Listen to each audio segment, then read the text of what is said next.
Friends, welcome to Soni's vision YouTube channel. आज की video के अंदर मैं आप लोगों से बात करूंगा एप्पल के इंटेलेक्चुअल प्रॉपर्टी स्ट्रेटेजी के बारे में कि कैसे एप्पल आज $2 ट्रिलियन की कंपनी बना। देखो, अगर आपको अपने बिजनेस को ग्रो करना है ना, नेक्स्ट लेवल पे लेके जाना है, तो उस केस स्टडी को पूरा देखना कि कैसे एप्पल ने आईपीआर का यूज करा, कैसे टेक्नोलॉजी को बिल्ड करा और आज इतनी सारी मैं इस वीडियो के अंदर आपको केस स्टडीज प्लस एग्जांपल देने वाला हूं ना कि आप भी हैरान हो जाएंगे। ऐसा कंटेंट पूरा यूट्यूब पे आपको कहीं पे भी नहीं मिलेगा, तो पूरी वीडियो को एंड तक देख के जाना। एप्पल की शुरुआत हुई थी 1976 के अंदर, जब स्टीव जॉब्स 21 साल के थे। उन्होंने को फाउंडर के साथ एप्पल को स्टार्ट करा। और देखिए, स्टीव जॉब्स का एक बहुत फेमस कोट है, I think the things you regret the most in life are the things you don't do. मतलब आप उन चीज़ों के लिए ज़्यादा रिग्रेट करते हो जिनको आप नहीं करते हो, और जिनको आप करते हो फेल हो जाते हो, उसके लिए आप रिग्रेट नहीं करते हो क्योंकि आपको लगता है एटलीस्ट आपने ट्राई करा। आज के टाइम में एप्पल दुनिया का मार्केट लीडर है और बहुत तेजी से ग्रो रहा है। क्या आपको पता है एप्पल के पास आज एक भी फैक्ट्री नहीं है। यस, एप्पल के पास एक भी फैक्ट्री नहीं है। एप्पल का सारा प्रोडक्शन चाइना और अब इंडिया में होने लगा है। आईफोन से लेके मैकबुक से लेके आईपैड से लेके हर चीज एप्पल कुछ भी नहीं बनाता है, सिंगल फोन का पीस नहीं बनाता है। एप्पल क्या करता है, हर चीज का इंटेलेक्चुअल प्रॉपर्टी का राइट ले लेता है। वो R&D करते हैं, वो सारा पैसा दो जगह लगाते हैं। सबसे पहला रिसर्च एंड डेवलपमेंट। पहले वो रिसर्च करते हैं ये फोन बनेगा कैसे, कॉस्टिंग क्या आएगी, बैटरी कैसे लगेगी, कैमरा कैसे होगा, स्क्रीन कैसे होगी, कौन सा सॉफ्टवेयर इसके अंदर डलेगा। उसके बाद उसका आईपीआर राइट्स ले लेते हैं, फिर चाइना में उस टेक्नोलॉजी को देते हैं और कहते हैं हमें ऐसा फोन बना के दो इसी के हिसाब से। उसके बाद वो अपना पैसा इन्वेस्ट करते हैं मार्केटिंग के अंदर। बस इसी के कारण एप्पल के पास इतना बड़ा कैश रिजर्व है। और आप लोगों को लग रहा होगा ना एप्पल कंपनी आईफोन बेच बेच के अमीर बनी है। नहीं, गलत सोच है। एप्पल आईफोन से बहुत छोटा पैसा कमाता है, मैकबुक से बहुत छोटा पैसा कमाता है। इस वीडियो के एंड तक मैं आपको बताऊंगा कि एप्पल का इतना सारा पैसा आया कैसे, एप्पल ने कैसे $200 बिलियन का कैश रिजर्व जनरेट करा। तो ये केस स्टडी बहुत इंपॉर्टेंट है। देखो, एप्पल अपने आईपीआर को लेके, सिक्योरिटी को लेके बहुत ज़्यादा स्ट्रिक्ट है। उनको हल्की सी भी मिस्टेक पसंद नहीं है। अगर इतनी सी भी मिस्टेक होती ना, स्टीव जॉब्स सीधा फायर कर देता। और एप्पल कंपनी की पॉलिसी है, गलती से भी कोई एम्प्लॉय कंपनी की पॉलिसीज, टेक्नोलॉजी, R&D लीक कर दे, लीक करने की कोशिश करे, तुरंत ही इसको फायर करते हैं। एक आपको स्टोरी बताता हूँ। एक एप्पल का एम्प्लॉय था, उसकी छोटी डॉटर थी। एम्प्लॉय ने सोचा बेटी को आज मेरे ऑफिस का टूर करवाता हूँ। बेटी खुश, चलो पापा। बेटी ने व्लॉग बनाना चालू करा अपने मोबाइल से। वो फादर के साथ ऑफिस के अंदर गई, वहाँ पे उसने खूब सारे शूट्स करे, वीडियोस बनाई, बहुत सारी चीज़ें करी। उसके बाद क्या हुआ, शाम को उसके फादर को एप्पल कंपनी से एक ईमेल आता है, यू आर फायर्ड। जैसी बेटी ने अपना फर्स्ट ब्लॉग पब्लिश करा, उसके बाद उसके फादर को एप्पल कंपनी से निकाल दिया गया। रीज़न पता है क्यों? उस एम्प्लॉय के टेबल पे आईफोन X का एक मॉडल पड़ा हुआ था। व्लॉग के अंदर हल्का सा वो दिख गया, लड़की ने कैप्चर कर लिया और तुरंत एप्पल कंपनी ने उस एम्प्लॉय को बाहर निकाल फेंका, सीधा फायर करा।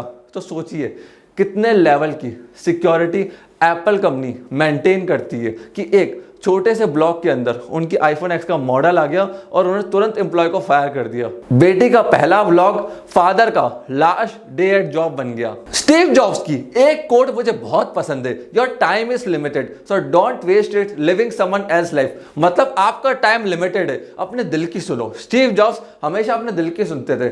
वो करते थे जो उनको समझ में आ रहा है, जो उनको पसंद है। वो दुनिया की नहीं सुनते थे। अगर उनको लग रहा है कि ये करना ठीक है तो वो करेंगे, भले दुनिया वाले उनको कुछ भी कहें।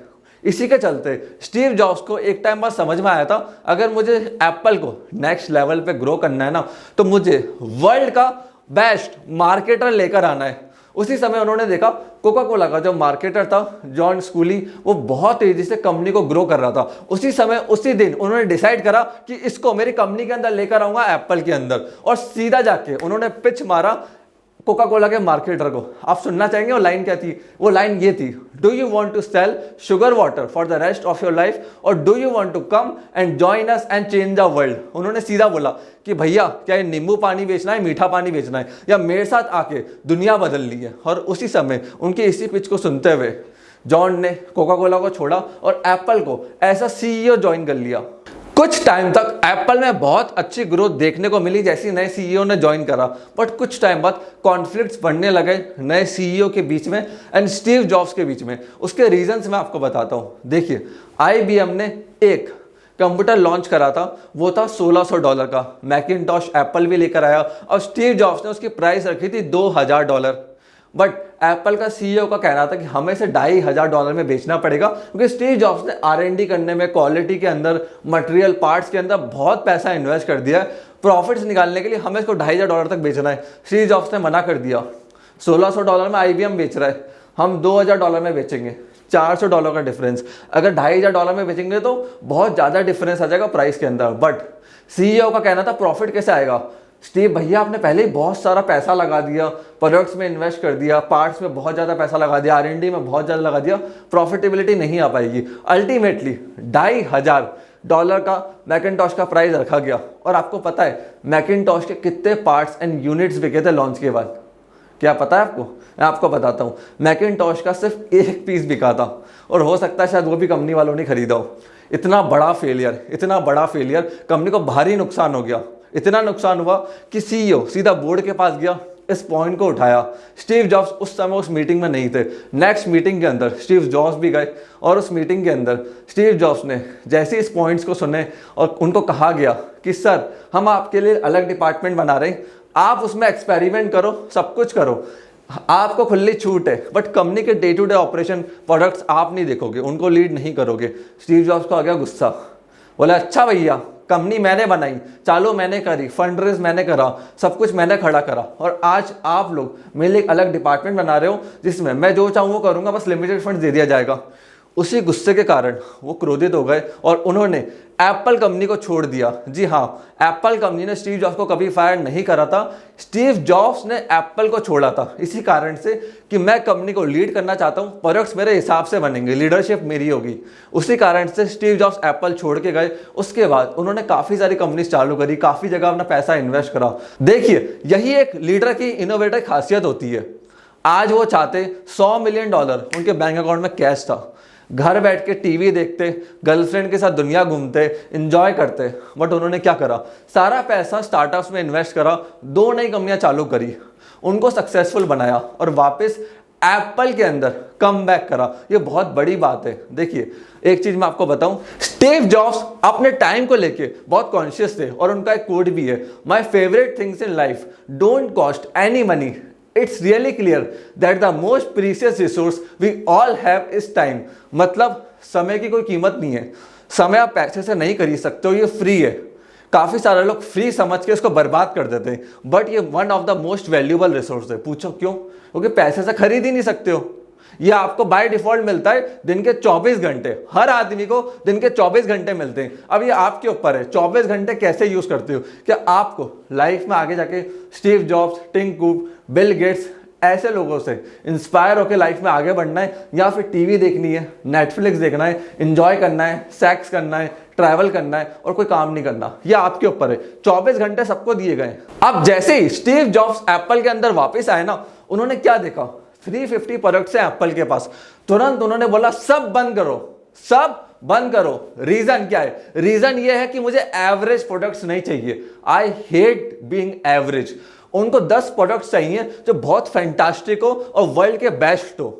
इनसे बेस्ट प्रोडक्ट्स कोई ना बना पाए। और देखिए, हमेशा वो अपने स्पीचेस में यही बोलते थे, बाकी कंपनी से अपनी कंपनी को कंपेयर करते थे ना, वो यही कहते थे, कम्युनिटी ड्रिवन कर रहे थे कि अगर आप मेरे कस्टमर हो, आपको बेस्ट प्रोडक्ट चाहिए, क्वालिटी चाहिए, तो मेरे पास आओ। और भैया, अगर आप चीप ढूंढ रहे हो, क्वालिटी नहीं ढूंढ रहे हो ना, तो कोई दिक्कत नहीं है, माइक्रोसॉफ्ट में जाओ, खुल्लाम बोलते थे, दूसरी कंपनी का खुल्लाम नाम लेते थे। अब वहां पे जाओ, मेरी कंपनी के प्रोडक्ट्स को आप डिजर्व ही नहीं करते हो। स्टीव वॉजनिक, जो कि एप्पल के को फाउंडर थे, उन्होंने भी 1985 के अंदर एप्पल को छोड़ दिया था। क्या आपको रीजन पता है इसका? सबसे अच्छे कोडर थे, कंपनी को बहुत अच्छे से चला रहे थे। उसका रीजन ये था, कंपनी में उनकी कोई इज्जत नहीं थी, कोई उनको ज्यादा प्रमोशन नहीं देता था। जब भी पब्लिक में बात होती थी तो स्टीव जॉब्स की करी जाती थी। तो उनको ये लगा कि भाई, अगर मेरी इतनी वैल्यू नहीं है तो कंपनी में रहने का मतलब क्या है। और फाइनली उन्होंने कंपनी को लेफ्ट कर दिया। यहां से मैं आपको एक लेसन देना चाहता हूं। देखो, मोस्ट वैल्यूएबल स्किल है सेलिंग एंड मार्केटिंग। अगर आपको सेल्स करना आता है, मार्केटिंग करना आता है, तो हर कंपनी आपको प्रमोशन देगी। प्लस 98 90% कंपनीज के CEO इन्हीं दो डिपार्टमेंट से उठाए जाते हैं। Coding is not the most valuable skill but sales is. Sachin Bansal जो कि को फाउंडर है फ्लिपकार्ट के, वो भी यही कहते हैं। प्रैक्टिकली आपको समझा रहा हूँ। देखिए, पेटीएम किसने बनाया, किसने कोडिंग करी मोबाइल एप्लीकेशन, आप जानते हो? सोचो, नहीं जानते हो। आपसे भी एक आदमी को जानते हो, विजय शेखर शर्मा, जिसको कंपनी को पिच करना आता है, प्रोडक्ट्स को पिच करना आता है। ओयो किसने मोबाइल एप्लीकेशन बताई? अभी आपके मन में सोचो, बताओ। नहीं पता है आपको? आप जानते हो रितेश अग्रवाल को, जिसने पिच करके पैसा उठाया, जो कंपनी का फ्रंट फेस है, उसको सेल करना आता है, एडवर्टाइजमेंट करना आता है, कोडिंग नहीं आती है। ओला, क्या ओला भावेश अग्रवाल ने कोड करी है? नहीं। ओला का कोड शुरुआती दिनों में दूसरा था, जिसने मोबाइल एप्लीकेशन पूरी बना के दी थी। बट आज 10 साल होने के बाद भी कोई नहीं जानता उसको। क्यों? वो देखिए, वो प्रोडक्ट बनाने वाला है, वो कोडिंग करने वाला है, वो हमेशा बैक एंड में रह जाते हैं। अगर आपको सेल्स एंड मार्केटिंग नहीं आती ना, कंपनी को ड्राइव नहीं कर सकती हो। अगर आप एक टेक के बंदे हो, खुद को ये समझते हो कि टेक्नोलॉजी मुझे बहुत अच्छी बनाना आती है, अच्छी बात है, आप प्रोडक्ट बना रहे हो, बट जब तक उस टेक्नोलॉजी को बेचा नहीं जाएगा उसकी कोई वैल्यू नहीं है। इस चीज़ का अच्छे से ध्यान रखना। अब स्टीव जॉब्स के बारे में एक चीज़ मैं आपको और बताता हूँ। क्या आपको पता है? स्टीव जॉब्स हर दिन सेम कपड़े पहनते थे। पूछो क्यों? क्यों रीज़न है उसका? उसका रीज़न ये था कि वो अपने पूरे लाइफ का डेडिकेशन एंड फोकस कंपनी के काम में लगाना चाहते थे। उनको प्रोडक्ट्स बनाने थे, कंपनी को आगे लेके जाना था। देखिए, यही निशानी होती है अच्छे लीडर्स की। उनका क्लियर फोकस होता है कि भैया मेरा फोकस क्या है, मुझे करना क्या है। उनका एक फोकस क्लियर था कि मुझे वर्ल्ड की मोस्ट वैल्यूएबल कंपनी और बेस्ट टेक प्रोडक्ट्स को क्रिएट करना है। देखिए, लाइफ के अंदर sex, family, fun, material things सब सेकेंडरी है।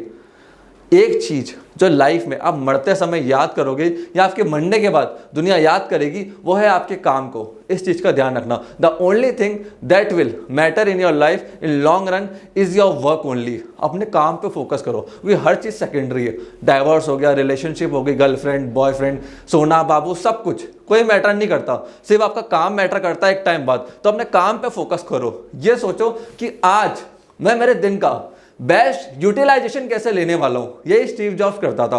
अब मैं आपको बताऊंगा एप्पल पैसे कैसे कमाता है। आप लोग सोच रहे होंगे आईफोन, आईपैड, इतनी सारी चीजें एप्पल बेचता है, बेच के पैसा आता है। ये गरीबों की सोच है, छोटी सोच है कि मैं सर्विस बेचूंगा, सर्विस से पैसा कमाऊंगा। ये गरीब आदमी सोचता है, छोटे लेवल का आदमी सोचता है, जो लिमिटेड पैसा कमाते हैं। स्टीव जॉब्स ऐसा नहीं सोचता था। देखिए, आज एप्पल है ना, कोई भी चीज़ का प्रोडक्शन नहीं करता। आईफोन से लेके मैकबुक से लेके किसी चीज़ का भी प्रोडक्शन एप्पल नहीं करता है। एप्पल ने कम्युनिटी बना दी है। आज एप्पल के पास खुद का ऐप स्टोर है, प्ले स्टोर है। आप जो भी कंटेंट बनाते हो, जो भी ट्रांजैक्शन करते हो, ऐप को डाउनलोड करते हो, उस पर एप्पल अपना एक कट रखता है। एग्जाम्पल से समझाता हूँ। आज करोड़ों लोग मैकबुक यूज़ कर रहे हैं, आईफोन यूज़ कर रहे हैं, आईपैड यूज़ कर रहे हैं। उसके अंदर क्या आप एंड्रॉइड की ऐप चला सकते हो? नहीं। ऐप किसकी चलेगी? ऐप चलेगी एप्पल प्ले के स्टोर से डाउनलोड करी हुई। अब वहाँ पे पहले एक फ़ीस जमा कराओ। वो फीस किसकी हुई? एप्पल कंपनी की। एप्पल कंपनी ने कमाया पैसा। उसके बाद जो ऐप पे ट्रांजैक्शन होगी, वहाँ पे 30 से 40% एप्पल अपना रखता है। मतलब एग्जांपल देता हूँ, लेट सपोज एक कंपनी है XYZ, उसने $100 मिलियन का ट्रांजैक्शन करा, मतलब 700 करोड़ का ट्रांजैक्शन करा एक साल के अंदर। उसका 40% एप्पल ले जाएगा। सोचिए, ना एप्पल ने कंटेंट बनाया, ना ऐप बनाई, ना टीम हायर करी, ना आइडिया सोचा, ना कस्टमर लेकर आया। सिर्फ उनके पास एक इकोसिस्टम, एक प्लेटफॉर्म है। उसकी मदद से वो अपना कट रखते हैं और कंपनी तेजी से ग्रो पाए। आज इतना कैश रिजर्व क्यों है? क्योंकि देखिए, खर्चा नहीं है ना। फैक्ट्री डालने में लेबर लाओ, मशीन्स लाओ, दुनिया भर की हेडक, वो काम करते ही नहीं है। बोला चाइना में स्किल्ड लेबर अच्छे, वहाँ पे आउटसोर्स कर दो। अभी इंडिया में भी चेन्नई के अंदर करना चालू करा है। क्यों? हम हेडक क्यों ले? 12-13 हज़ार का मार्केट में फ़ोन बन जाएगा, वहाँ पे 1.5 लाख का फ़ोन बिकेगा, रॉयल्टी हम अमेरिका में बैठे बैठे खाएंगे। यही एक ट्रू बिजनेसमैन होता है। जो लोग पैसा कमाते हैं ना, वो लोग ऊपर का सोचते हैं कि प्लेटफॉर्म बना के कस्टमर को उसके अंदर अटका दूँ, उसके बाद जीवन भर प्रीमियम खाऊं उस कस्टमर से। एप्पल की भी यही सोच है। देखिए, एप्पल का इंश्योरेंस गेम बताता हूँ। अगर आप एप्पल का फ़ोन लेते हो $1000 का, तो $200 का उनका इंश्योरेंस आता है कि अगर फ़ोन टूट गया, गिर गया। अब एप्पल ने सोचा कि यार कस्टमर का फ़ोन बार बार, ऐसे तो कस्टमर केयरलेस हो जाएगा कि मैंने इंश्योरेंस करा रखा है, मज़े से फ़ोन चलाओ, बिना कवर के चलाओ, कुछ भी करो। एप्पल ने दिमाग लगा लिया, बहुत अच्छा दिमाग लगाया। $200 वो लेते हैं इंश्योरेंस का, मतलब $1000 का फ़ोन है तो $200 उनके चले गए 20%। उसके बाद एप्पल क्या करता है, उन्होंने एक रिपेयरिंग प्रोसेसिंग फीस लगा दी। वो एक्चुअल कॉस्ट है फ़ोन रिपेयर की। अब उसके अंदर क्या होता है, आपका फ़ोन जैसे ही टूटा गिरा, स्क्रीन खराब हुई, आपने इंश्योरेंस तो पे कर दिया, जैसे ही ठीक कराने जाओगे उस समय एप्पल आपसे एक चार्ज लेगा। वो एक्चुअल कॉस्ट है रिपेयर की, मतलब इंश्योरेंस तो वो फ्री में प्रीमियम बैठे बैठे खा रहे हैं कंपनी के अंदर, वो पूरा पैसा उनको बच रहा है, पूरा प्रॉफिट वो अर्न कर रहे हैं। कुछ मिस्टेक्स जो एप्पल कंपनी ने करी वो ये थी कि स्टीव जॉब्स के नाम का ट्रेडमार्क नहीं कराया। कुछ टाइम बाद स्टीव जॉब्स के जाकर मालूम पड़ा कि कुछ कंट्रीज के अंदर स्टीव जॉब्स के नाम के कपड़े बिक रहे हैं, मर्चेंडाइज बिक रही है और कंपनी को पता ही नहीं है। वो लोग स्टीव जॉब्स के ट्रेडमार्क का यूज़ कर रहे थे। तुरंत कंपनी ने ट्रेडमार्क्स फाइल करे और उन कंपनी को रोका। और क्या आपको पता है, आईपैड का ट्रेडमार्क एप्पल के पास नहीं था। एप्पल ने ये वर्ड इन्वेंट नहीं करा था, उल्टा एप्पल ने $60 मिलियन दे के आईपैड के नाम को खरीदा था। चाइना में इसके काफ़ी डिस्प्यूट्स हुए थे, काफ़ी उनको दिक्कत आई थी, इवन इंपोर्ट तक रोक दिया था आईपैड का चाइना के अंदर, एंड एक्सपोर्ट भी रोक दिया था।